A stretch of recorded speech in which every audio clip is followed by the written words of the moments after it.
This is our June series that is going to be focusing on men and mental health. So it is time for the tea, and we have some good tea for you this month. We're going to be addressing a lot of different issues related to Black males, including the justice system and mental health, Black pastors and mental health, the barbershop, and its mental health purpose for Black men, as well as mental health and counseling. So if you all have any questions or comments, please feel free to drop them in the chat as we get going. And I know our guests will be so happy to answer all of these questions, because you probably caught him just saying how excited he was about being on the show today. So without further ado, it is my sincere pleasure to introduce Judge Tarik Johnson. Judge Johnson is a 1998 graduate of Tougaloo College and 2001 graduate of the University of Mississippi School of Law. In 2001, after earning his Juris Doctorate, he became employed at the law firm of Johnson & Johnson Attorneys at Law, and yes, he is one of the Johnsons. In 2004, Attorney Johnson became employed by Grenada County to serve as the commitment attorney for the county. In 2012, he was appointed as the youth court judge and family master for Montgomery County. In 2016, Judge Johnson was appointed as public defender for Grenada County. Welcome to Tea Time with Dr. Tarver, Judge Johnson. Thank you. Thank you. That was a lot of stuff on that introduction, but you know. Well, and for the record, you know, you've gotten me out of my comfort zone, because you know I don't do media. I know you don't do social media, so we have had multiple people ask me how they can get on here to see you, because they also don't do social media. But we are going to we are going to bring people on in to this century and allow them to be able to access this video. They can of course see you live, and it will be posted on my other sites after this as well. So they need not be concerned. All right, so let's get into it, because we got a lot to get to and not a lot of time to get on here. So let's start by, you were talking about in 2004, you were appointed as the commitment attorney in Grenada County. Tell people what that means, because I know a lot of folks don't even understand what the term commitment means, and particularly when it comes to mental health. Okay, so what I do is I assist people family members who have loved ones that's suffering from a mental illness. I help them, I meet with them. A lot of times they are emotional. And so I'll meet with them, talk over their problems, and I would help them to find placement for their loved ones, i.e.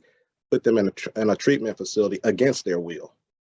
Okay, so typically what happens is a person, now in Mississippi, in Grenada in particular, the Board of Supervisors hired me to conduct the mental commitments.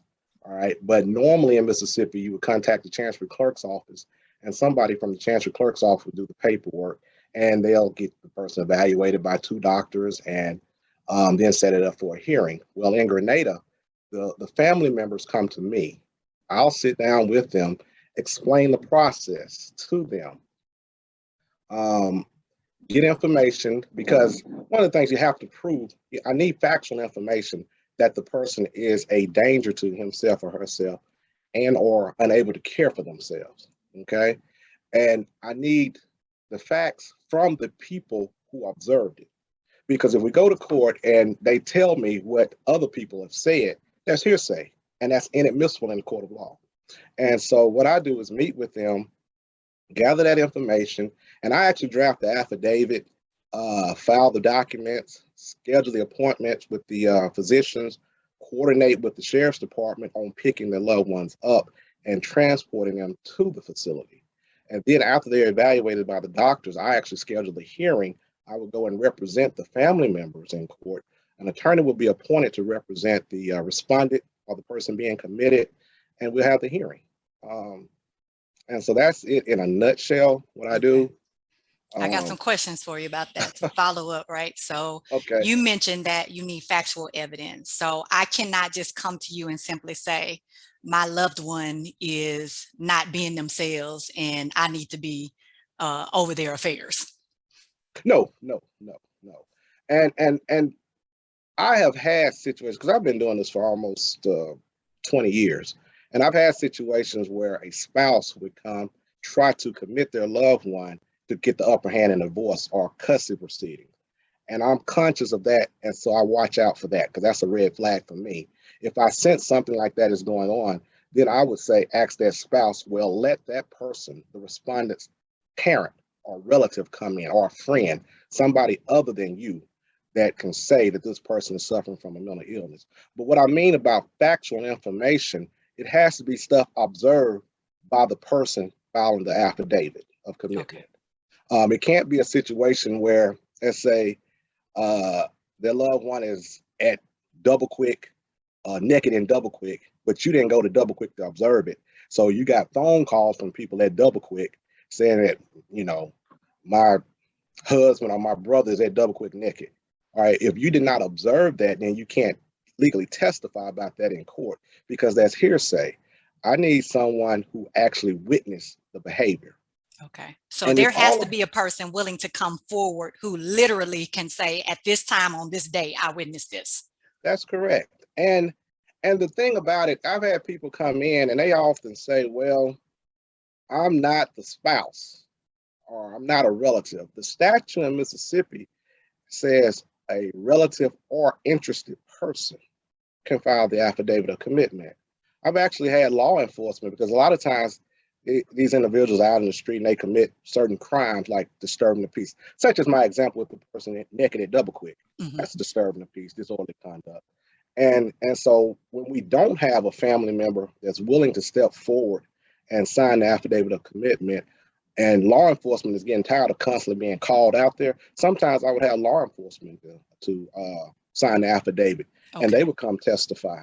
Okay, so you can have a law enforcement officer, but you can't just simply say, like, for example, my brother, people are telling me he's out here naked, he's doing all these things, and hey, we want you to handle this. But I can't do that if I wasn't one of those people. It doesn't have to be a family member, but it does directly have to be somebody that observes the behavior.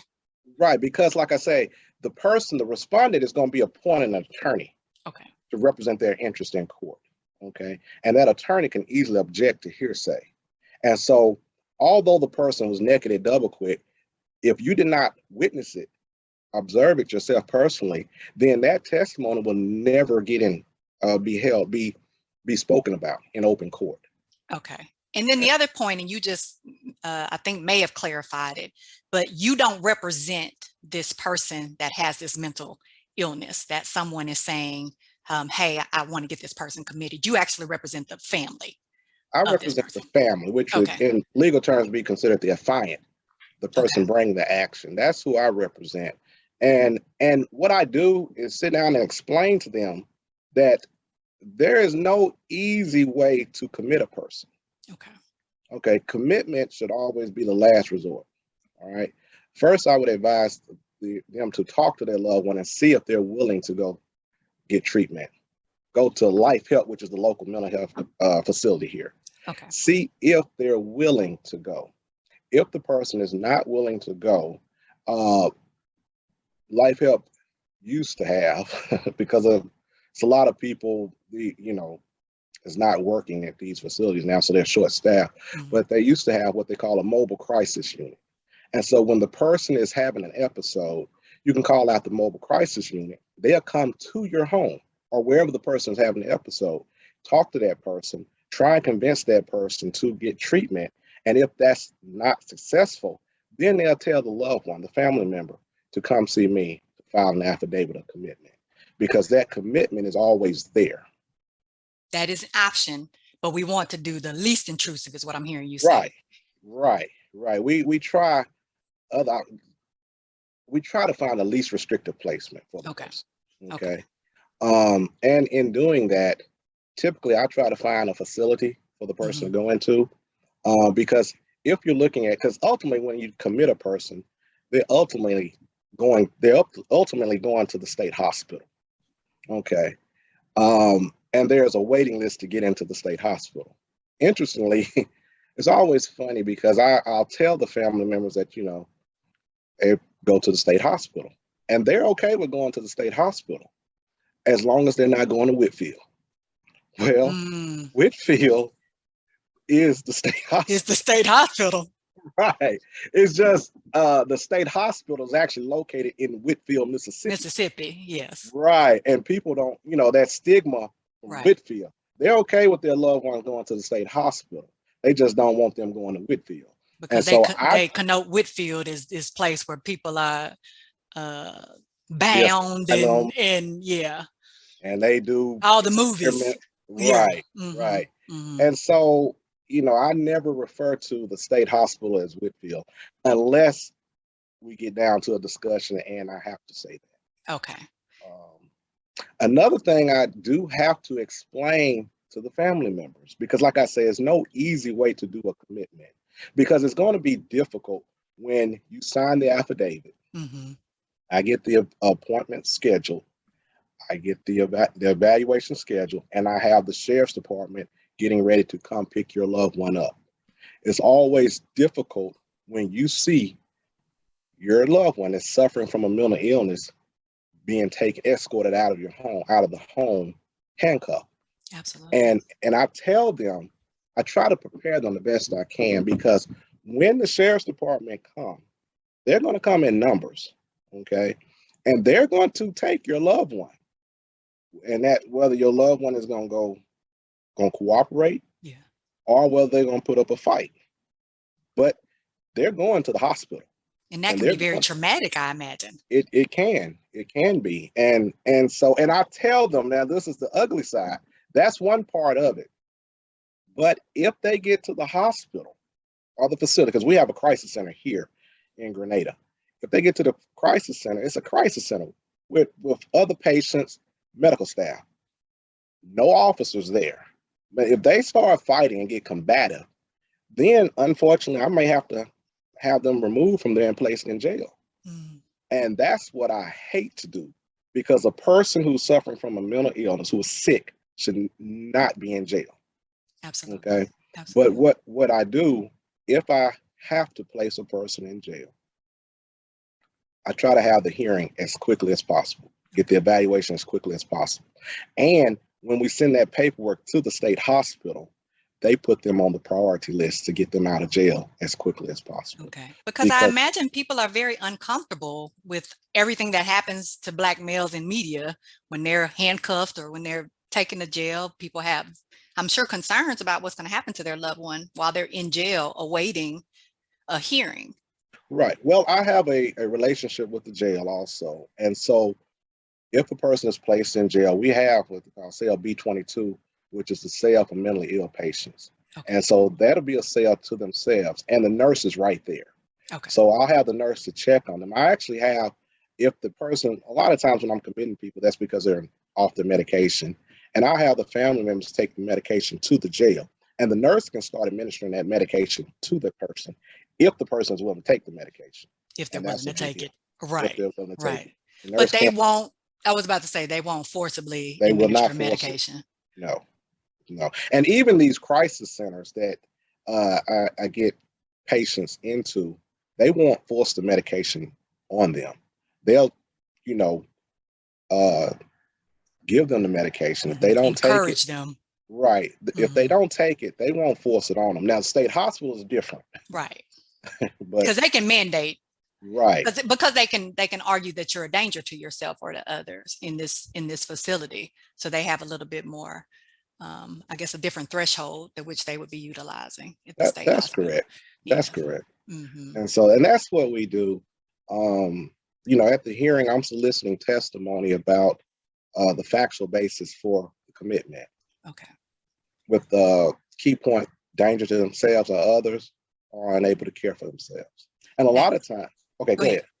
No, I was going to say, a lot of times the respondent or the person I'm committing, they'll actually commit themselves because they're, talkative, rambling. They may get up and start walking or just doing things. Yeah. And so I'll let that play out in the courtroom. So you see the observable evidence, because that was my question. Because you mentioned the commitment process is a difficult process in terms of having someone committed. What is the threshold one has to meet in order to be committed? It's clear and convincing evidence. Okay. You have to clear and convincingly convince the judge that this person is suffering from a mental illness. And one of the most difficult things when it comes to committing a person is when the family member goes on the witness stand and testify, the person, the respondent, the person that's being committed is right there. And so a lot of times they'll lash out, they'll cuss them out and say things. And I have to keep redirecting the affiant, the person testifying. Look at me, talk to me. Don't talk to him, talk to me. Don't worry about what he's saying. The judge will ask them, calm down, you need to be quiet. And the person, they might listen, but then they'll start back talking. And it's difficult to hear your loved one call you out your name. And I have to explain to them that it's a mental illness. Absolutely. And it's manifested through their mouth and through their actions. Absolutely. You can see your arm broken. You know not to touch that arm. But when it's a mental illness, it's your mind. And like I say, it comes down to their actions and they verbalize things. And they don't mean it. They just suffering from mental illness. And the key is that can be difficult. I have a brother who's been diagnosed with schizophrenia and bipolar disorder. And when he's not on his medication, he's actively psychotic. And so he is not the same brother when he's not on his medication and he's actively psychotic. And so his behavior it can be very scary. And, he's not necessarily violent per se. And he's very, very smart. So he knows, to say the least. So you talked about this observable evidence, because we did try to get him committed. And the police would not commit. One, because I was in Georgia and he's in Chicago. So I wasn't there to directly observe the behavior, which they promptly told me. But two, he didn't meet the threshold because he wasn't giving them enough evidence. When they said, "What's your name?" he gave them their name. He did not. When they said, "Are you a danger to yourself or to others?" of course, he's going to say no. And then after that, he just refused to really engage in much conversation. So you don't have data to go on. Right. I'm safe. I'm comfortable. Would you all please leave? Yeah. And a lot of times, the first time I commit a person, probably the first, second, maybe even the third time I commit a person, they basically commit themselves. But after that, they figured out the procedures, the steps, and a lot of times they'll come to court and they'll just be quiet. When they're in the treatment facility, they know if they take the medication, cooperate in therapy sessions, they'll get out. Right. And when they get out, they'll stop taking the medication. Absolutely. Right, they'll stop taking the medication, and then we'll be right back on this roller coaster doing this commitment all over again. Right. I mean, and that's the thing, like a lot of people learn the system and like you said, jail is not the best place for them. But unfortunately, and Grenada's a small town, because here you are doing stuff that in a lot of other towns, attorneys aren't doing. You're setting up appointments, like a lot of times there are other people and providers that are taking on that responsibility. But then also you mentioned you don't necessarily have the resources every time for mental health professionals to come out. So a lot of times police are coming out, and we know that one of our viewers, Tony Brady, said, we know that police and mental health don't usually go real well together because a lot of people's psychosis is around police officers. Right. Well, and one thing we have here that the relationship that I have with law enforcement, when they often tell me when it's a person at such and such street, did you get a call from this person? Or when they get a call to go over there, they may not arrest the person right then. They'll tell the family member, contact me, okay? Or law enforcement will contact me about this person. You need to, go over there or get somebody, your family member, to come to you because we're getting a lot of calls on this person. And so that keeps me pretty busy. And unfortunately, not unfortunate, but I tell the law enforcement, because sometimes I've had them to call me when they're on the scene and they ask me what to do. And I said, well, if they're committing a crime, take them to jail.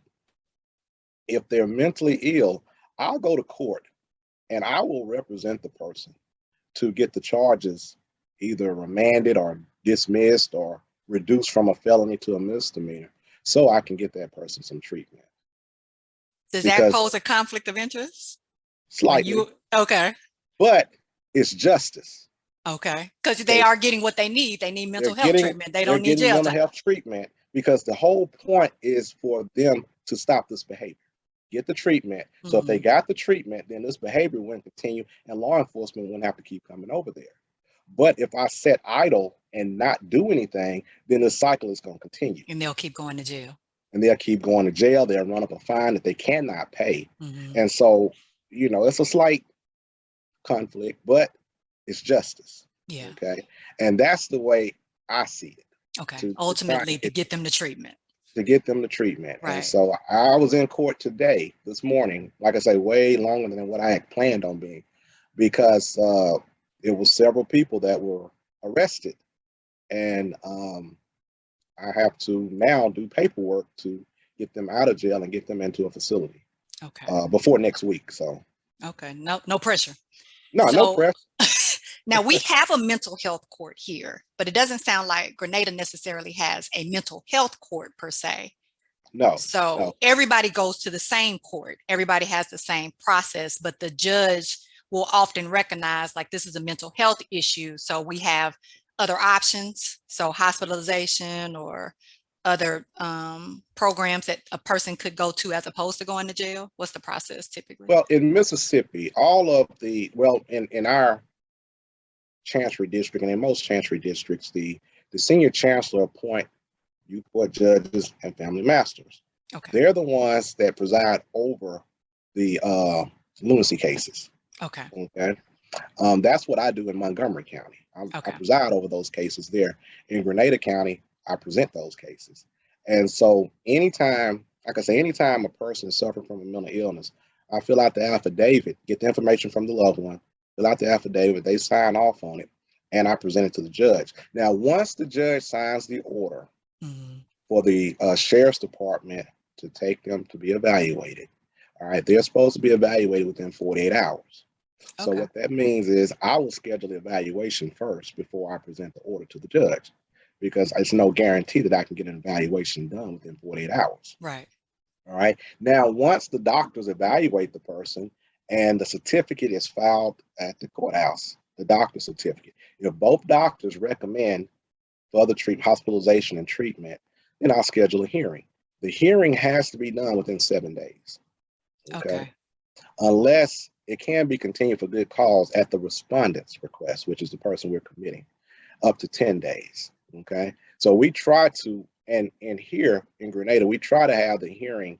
If the doctors file a certificate, let's say on Monday, we try to have the hearing on Tuesday. Okay. So because it's so many people that I have that I'm committing. Right. I would think a backlog would happen. Here we are backed up for a mental health evaluation. I mean, it might take me a month to get somebody in for a mental health evaluation. Well, we're backed up, and the facilities, like I say, they're short staffed. Right. At our crisis center here in Grenada, they normally have 16 beds, and right now they're running half staff. So they're probably juggling maybe 7 or 8 beds. And Lord, don't let a person get in there that's violent, that takes all their attention, the staff's attention. Right. And so at that point, they're not accepting anybody. And I look at other facilities. I first start with the local place, the closest place. That way, if the loved ones want to visit, they don't have far to drive. And the crisis center will accept them without insurance, any benefit. Because a lot of times, unfortunately, some of our mentally ill patients don't have insurance, right? Right. Yeah. Those that do have benefits, I'll take it a step further and go probably Panola Medical in Batesville. So they have additional options if they have mental health coverage. Right. Okay. Right. And that's always a blessing if they have benefits, insurance, because that opens up other options. Okay. But we know that most people are dealing with chronic and persistent mental illness are not going to likely have those. No, because I have patients that they don't want a check because they want to work.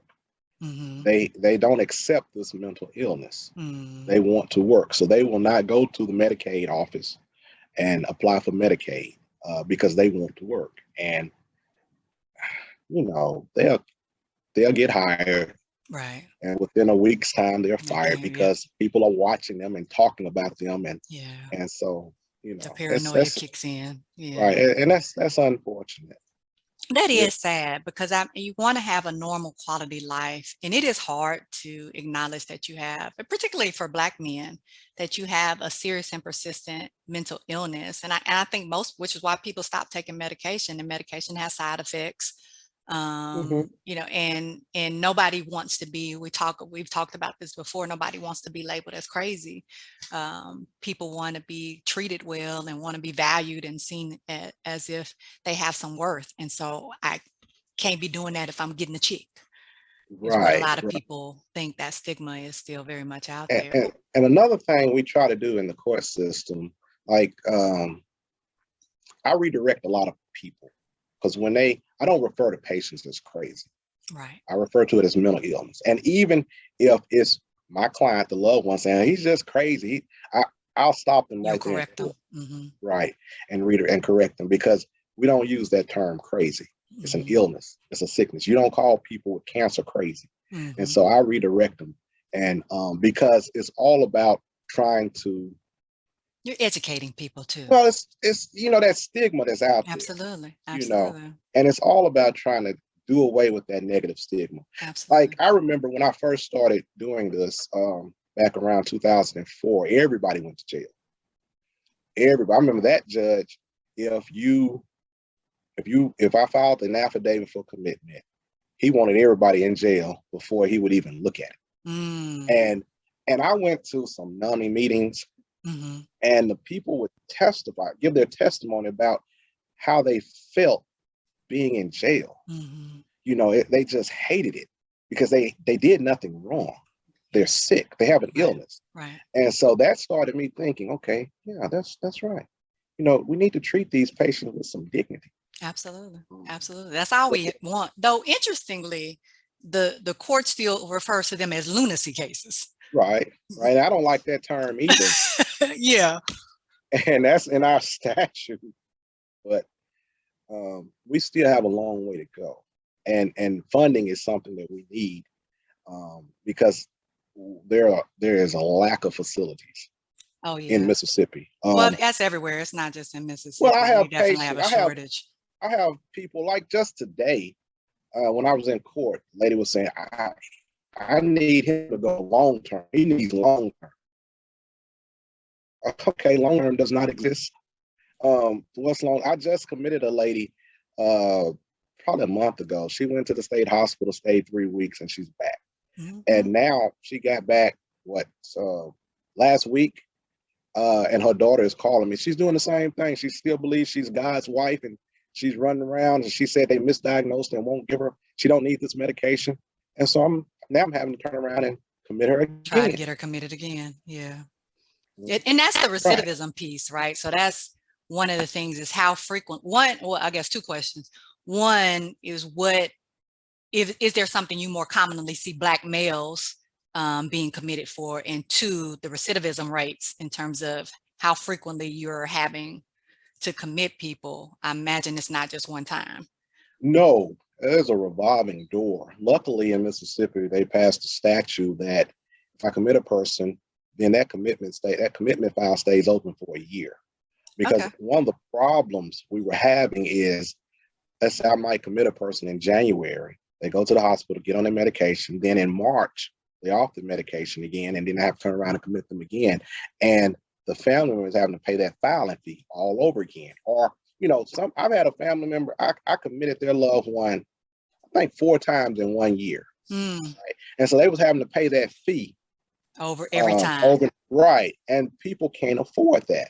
Now, in Grenada, we have a different procedure. So they were not having to pay in Grenada because we base the filing fees and so forth. We base that on the respondent's income, the person I'm committing. And most of the time, that person is either receiving a disability or unemployed. And so the county will pick up that tab. So that didn't really affect us in Grenada, but it did help us out because now I can have a commitment case open for a year and I can file multiple times and the family members do not have to come out of pocket. That's something like in Montgomery County, they were having to pay that filing fee over and over again. And so now the filing fee is waived for a year. Okay. Now, as far as Black males is concerned, um, a lot of them will not take the medication. Mm, I commit a lot of Black males, and they won't take the medication and the crimes, okay. jail. A lot of the Black males I commit from jail. Okay. Uh, the crimes that they commit, as long as it's misdemeanors, I'm not really so much concerned Hmm. because I can still commit a person if they commit a misdemeanor Okay. offense. But when it comes to felonies, that's where we run into a problem Okay. because the law does not allow me to do a civil commitment on a person who's charged with a felony. Oh, so if they, for example, steal something that's worth a certain amount of money, that now becomes a felony and you can't Right. commit them. Not civilly. Okay. Okay. Now, I have represented people. Um, well, I actually had a couple of years ago, I had a guy charged with murder. Okay. Now, I had committed him multiple times in the past, Hmm. and now he's been to prison. Matter of fact, the first time he went to prison, he was released from East Mississippi State Hospital. Okay. And so his mental illness surfaced while he was at Parchment in Mm. prison. And so, but his family didn't know what was going on with him. And so when he was discharged or released from prison, I ended up committing him a couple of times. And this particular time he had gotten off his medication and I was preparing commitment paperwork when on that was that Friday. I was preparing commitment paperwork Mm. for him. His family members called me probably Friday around 4 o'clock. And so I was going to meet with them Monday so they can sign off on the paperwork. Well, that Saturday, he killed his mama's boyfriend. Mm. And I know that the guy had a mental illness. Hmm. And so at that point, I had to go through on circuit court side, file a motion for psychiatric evaluation to have him evaluated to see if Okay. he's competent to stand trial. Okay. So then it's a different process. So now It's we're different. moving into. Yeah, it's a different process, a longer process, Hmm. because at that time, it was only 15 beds for the forensic interviews and 15 beds to cover the state of Mississippi. Yeah. So think about that waiting list. He sat in jail, and in this district, the circuit court judges will not release a person to be at home or in a hospital when Until they've they're been, a yeah. pending Mm. psychiatric Yeah. evaluation. So they have to sit in jail. And this guy sat in jail for 3, 4 years. You said 3 to 4 years? Right.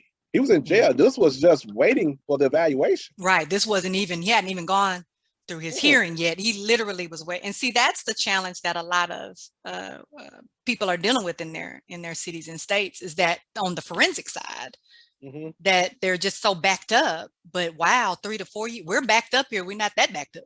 Yeah, it's backed up. And so, and then when he finally was transported to the state hospital, he stayed there for another 18 months while they were trying to restore him to competency. And then finally, they determined that he was incompetent to stand Mm. trial. And so at that point, when we got the doctor's report back, the judge dismissed the charge and ordered us to do a civil commitment on him. After he's served 5 to 6 years in jail, Right, honestly, by this time. right. And so we turned around and did a civil commitment on him and sent him back to the state hospital. Uh, and they don't really have a place to house There's not a patients like long term. that. Mm-mm, they don't. Not for civil. For And at some forensic, point, yeah. They have at some some inpatient forensic hospitals. right, but at some point, he's going to get out. And if he might already be out, I don't know, because I never know when When they the get released. patients are Mm. discharged from these facilities. I typically find out when the loved one is calling me to To send them commit them back. again. Right. Right. So it seems like for the Black men, the not being on the medication, and so not being on Medicaid, if I'm already actively psychotic, then I may perceive someone to be a threat. So then I could commit an act of violence against a person, Right. or like theft, drugs. Like, what are some of the other things that you're seeing? I've seen a lot of theft, A lot of theft. burglary of Hmm. dwellings, because they will. go into houses, claiming ownership of those houses. Okay. That's the main thing you Okay. see, and assault on law enforcement officers. I've had patients to high speed chase, felony fleeing, or trying to ram law enforcement vehicles, fighting with law enforcement. Because I had one guy that was in the middle of the highway, riding his bicycle, busy highway, Highway 51, 4-lane highway, heavy traffic, and he's in the middle of the highway, and I'd almost gotten hit by multiple cars, and the police sees him and try to get him to get out of the road. He doesn't do it. He doesn't comply.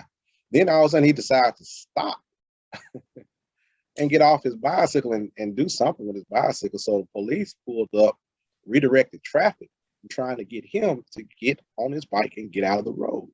Well, at some point a fight ensued, and he was getting the best of the officer out there, and a trucker pulled over to help the officer, and that's how they got him in the police car. But unfortunately, he had given the police officer a concussion, and so I know the guy's mentally ill, and so at that point, his family members called me and said, you know, he's not taking his medication.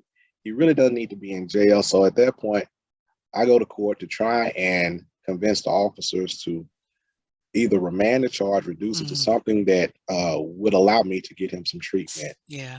And so I was able to convince them to allow him to get some treatment. But that's not, I'm sure, not always the case. Well, when you're dealing with it's difficult. Yeah. It is very difficult having to go and negotiate that, especially if you have some law enforcement officers who don't understand. Right. You know, because a lot of them will say, well, they just gonna do it. They just won't take the medication. And so it's gonna be the same. Nothing is gonna change. They'll be back. They'll be doing something else. And the next time it could be worse or. Yes. And so that's the difficult thing, is trying to convince law enforcement to remand or reduce the charge, or even not just law enforcement, even the victims. Okay. Yeah, because I imagine if you kill my loved one, I'm probably not going to really be as sensitive about the fact that you have mental illness. With that, when a loved one is killed, you know, a really violent crime like murder or manslaughter, I wouldn't even go and ask the loved one to try and reduce it or change. I would just deal with it on the in circuit court, on the forensic side. I wouldn't even ask for a civil commitment on that, because at that point, that person needs to be evaluated on the criminal side. So I wouldn't even. But if it's something where I think we can have, where I have a little wiggle room, I will step in, like a break in or something. Right, I will where step no one in was hurt. Try and get them some help. Okay. Now, what about, because I recognize, Judge Johnson, you also are a youth court judge and family master. So what about our young Black males in mental health in terms of the family system? What does that role entail? Okay. And we also have a lot of juveniles that some, they don't diagnose them. I don't think they diagnose them with mental illness. But in youth court, you don't have to go through this, necessarily have to go through this commitment procedure, okay? Unless you're trying to get your loved one into a particular hospital, like Oak Circle, which is the state hospital for juveniles, or specialized treatment facility on the coast that requires a court order. Other than that, if the person is under 18, the family can say, I want you in this facility, and like Parkwood or Brentwood. And so it's up to the mother or the father to get them there. Of course, one of the problems we have is transportation, because when you talk about a 17-year-old male or 16, 15-year-old male, just a teenager in general, and we're talking about single parent homes where it's the mother, and a lot of times those males are larger than the mother. And if they're adamant they're not going, the mother can't transport that person to the facility. And so in that case, we may have to file a civil commitment on that person. Or if that child is committing a delinquent act, which a delinquent act is any act, if committed by adult, will be considered a crime. The family member, the mother, can press charges on that child. And in youth court, it's all considered civil, so it's not anything that's going to follow the child. And it's okay, so this won't be on their record. It will not be on it.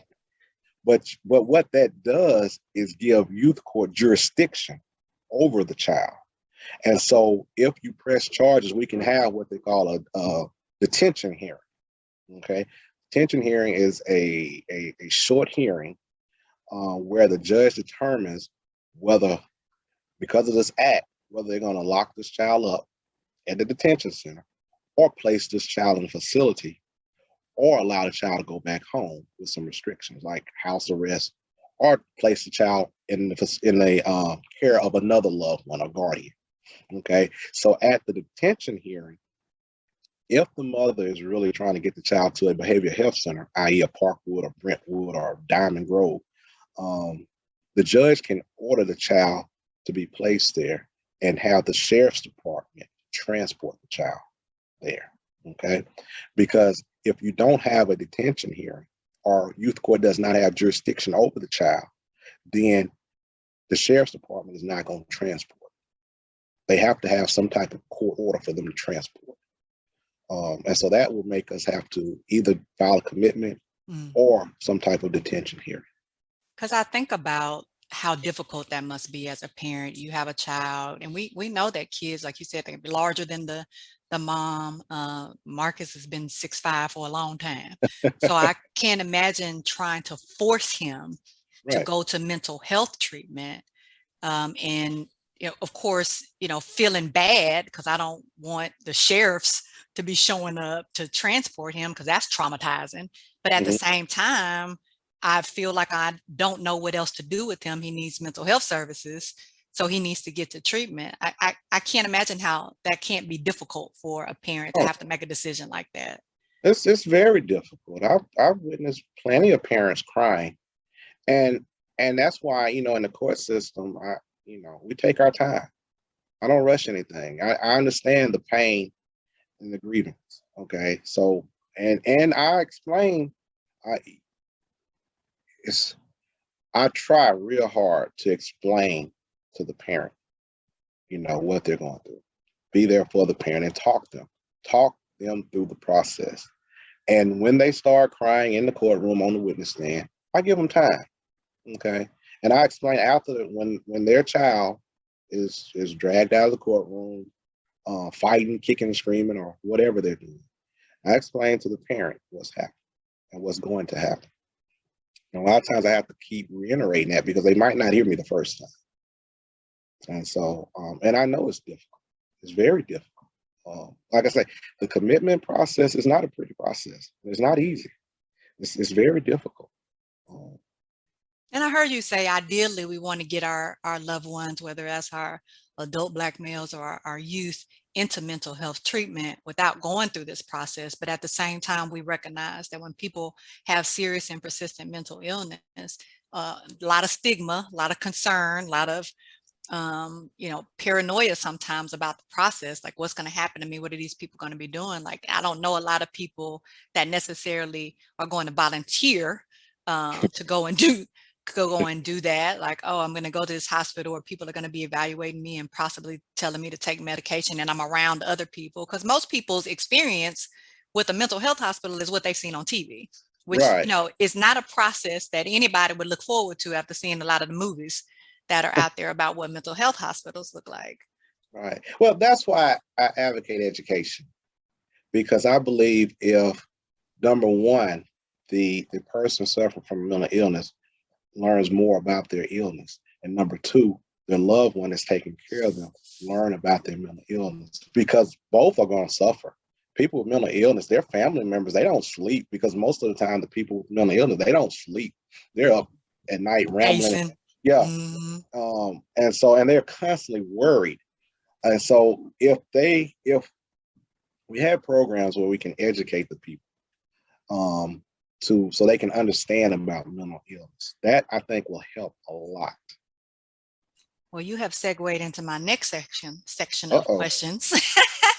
which is, but how we can be, supportive in terms of we're talking about mental health. We know that there are a lot of risk factors for Black males to have mental illness. We have, homelessness and poverty. We have genetic factors. We have cultural factors, the trauma, all of the things that are going on, disparities. I mean, there are going to be risk factors. People are likely going to be dealing at some point in their lives with a mental health issue, whether it's them directly or someone in their family members. And that might be something that's more transient as a result of something that happens situationally, but some of us are going to be dealing with some chronic illness. So you talked about education as something that can be a tool of resource for people.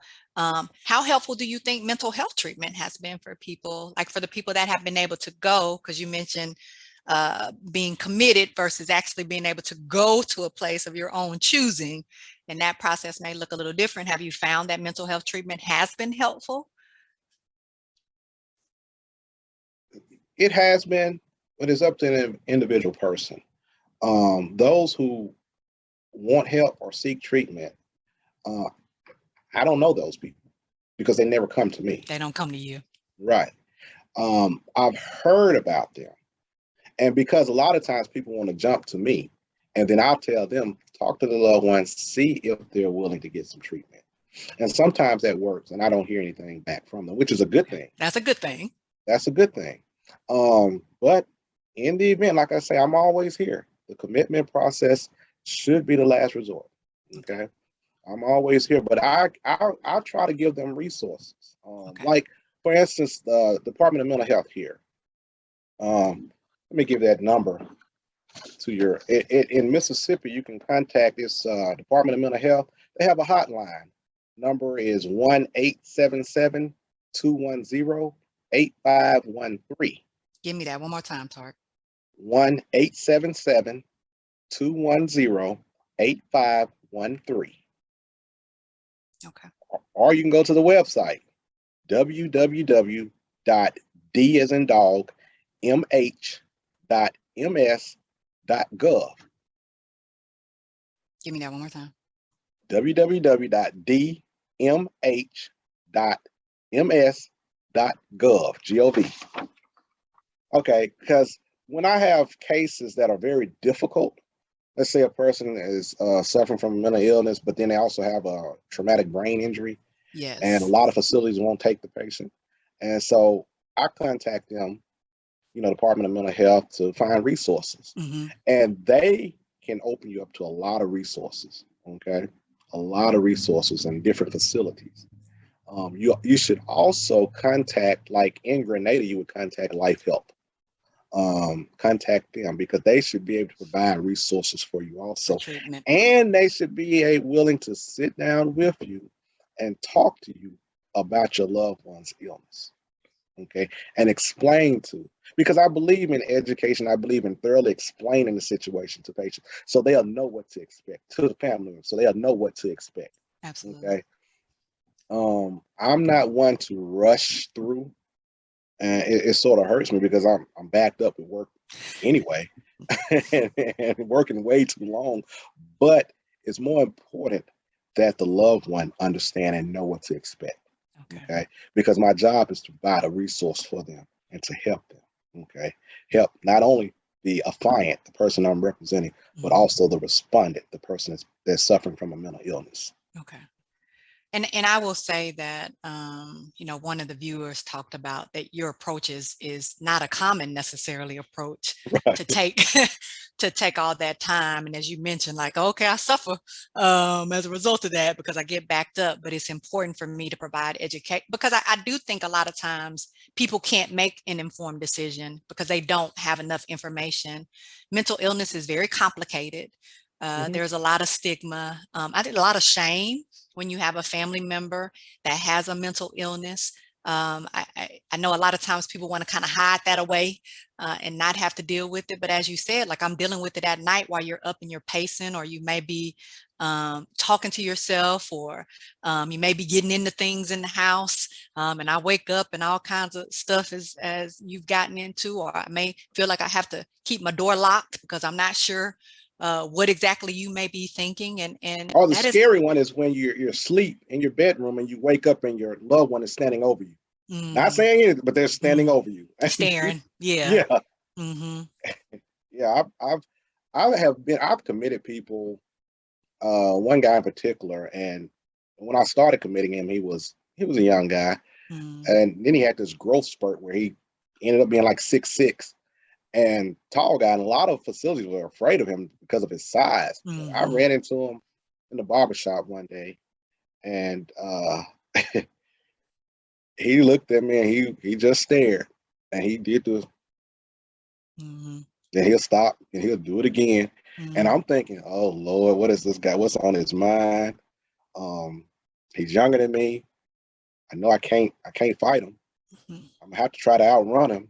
He probably catch me, but by then I'll be done created enough noise. But he was Mm-hmm. fine with it. He was cool. Mm-hmm. And I speak to my patients out there in the street because I try to treat them like a normal person. You want to normalize that for you. Like this, Right. you have a mental illness, but that's not the totality of who you are as a person, Right. It's as a it's just young an man illness. or as an adult male.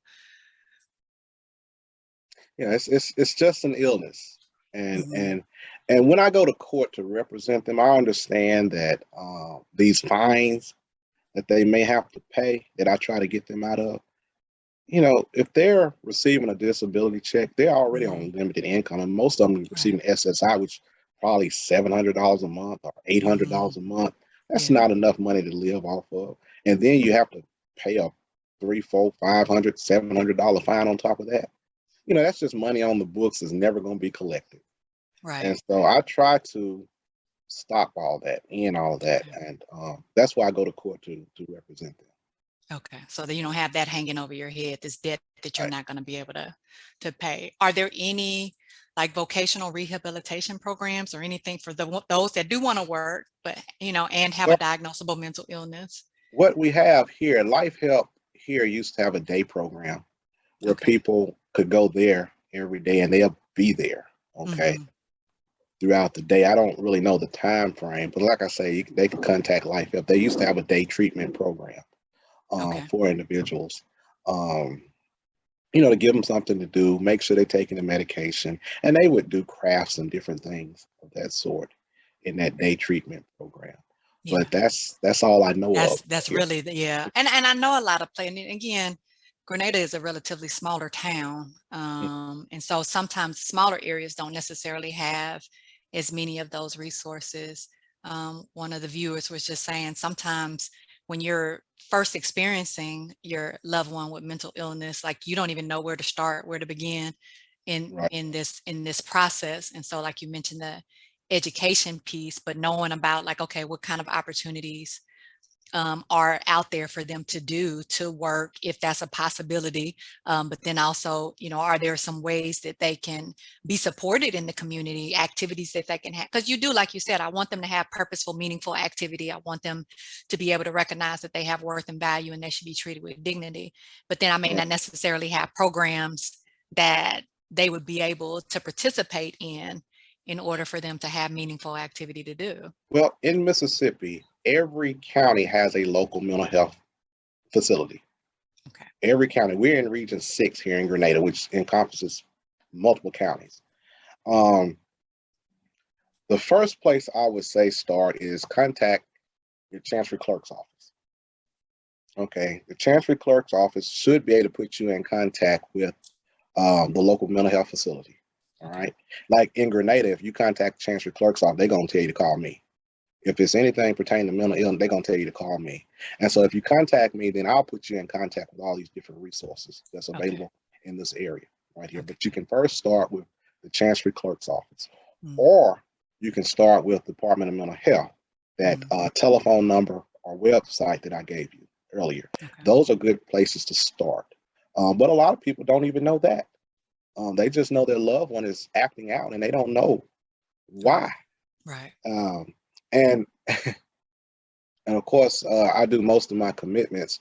I get the calls on Fridays at 3:30, 4 o'clock, or 5 o'clock. Well, the You know, party starts on the weekend. right? And holidays. Oh, Hmm. I get real busy right before a holiday. Oh yes, real busy then. Yeah. Um, I can imagine that because if you think about the I think the symptoms that are most commonly seen when people are being committed, like psychosis is up at the top of that list. So if I'm actively paranoid, guess why I'm gonna get more paranoid when all these folks coming around for the holidays, or there's fireworks, or we have events that you want me to go to and you're trying to drag me out to places, and there's more noise, people are doing more things. So yeah, I am gonna be more paranoid, I am gonna be more actively psychotic during those times, as opposed to a quiet weekday when there's not a lot of stuff Right. going on. So I could definitely see that they're being And hyped. and you have to be aware of those who self-medicate, because drug addiction and mental illness tend to go hand in hand. They are Um, correlated. a lot of people who may be on meth, they show a lot of signs and symptoms of schizophrenia, paranoid schizophrenia. And so you have to be cognizant of that too. Yeah. And I deal with that also, committing people into rehabilitation facilities for drug or Okay. alcohol addiction also. Okay. So And they you can commit people even if they don't necessarily want treatment. I'm sure they still have to meet the threshold. But right, that's a okay. different factual basis that I have to Okay. prove in court for a drug and alcohol commitment. I have to show that the person, because of their addiction, excessive use of alcohol, they've lost the power of self-control and unable to look out for themselves. And Okay. and so, we'll file a different set of paperwork. Does not necessarily mean they have to be evaluated by doctors, but they still, the loved one still has to have observed that Yes. that behavior. Okay. Okay.